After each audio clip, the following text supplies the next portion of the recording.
سلامونه لیدونکو، سبا نیسته ښه راغلاست د نن ورځې څو تازه او مهم خبرونه. محترم افغان شاعر مطیع الله تراب د زړه د حملې له امله خپل ژوند له لاسه ورکړی.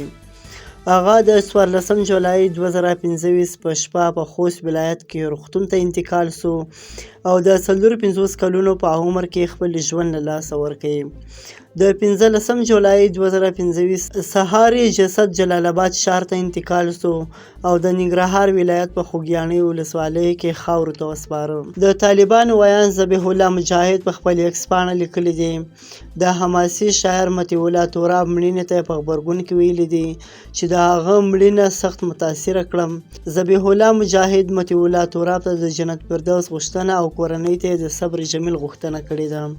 ذبیح الله مجاهد ویلي دي چې د مطیع الله تراب مړینه یوه ستره ضایعه ده.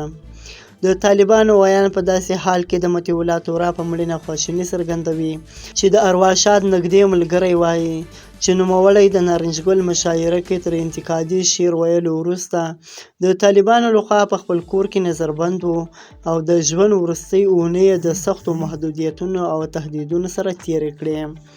د مطیع الله تراب مړینې ته ډیری سیاستوالانو ژوره خواشیني څرګنده کړې ده، لکه ایمل ولی خان، محسن داوړ، منظور پښتین، ډاکټر عبدالله، حمید کرزی، خوشحال خان کاکړ او دغسې ډیری سیاستوالانو د مطیع الله تراب په مړینه باندې سخته خواشیني څرګنده کړې ده.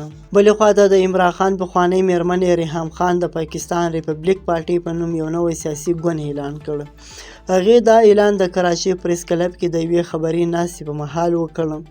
ریحام خان وویل چې پاکستانیان نور د بریا احساس نه لري، نو ځکه یې د نوي تحریک پیل وکړ.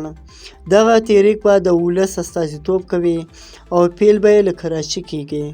ریحام خان وویل چې د ګوند به داسې قانوني بدلونونه راولي چې ولس، ښځو او ځوانانو ته ګټې ورسوي.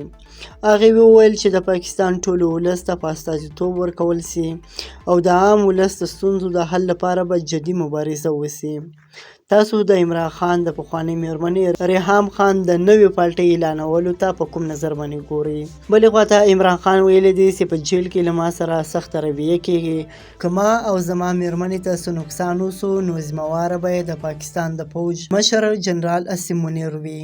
د نورو تازه او مهمو معلوماتو لپاره له موږ سره اوسئ.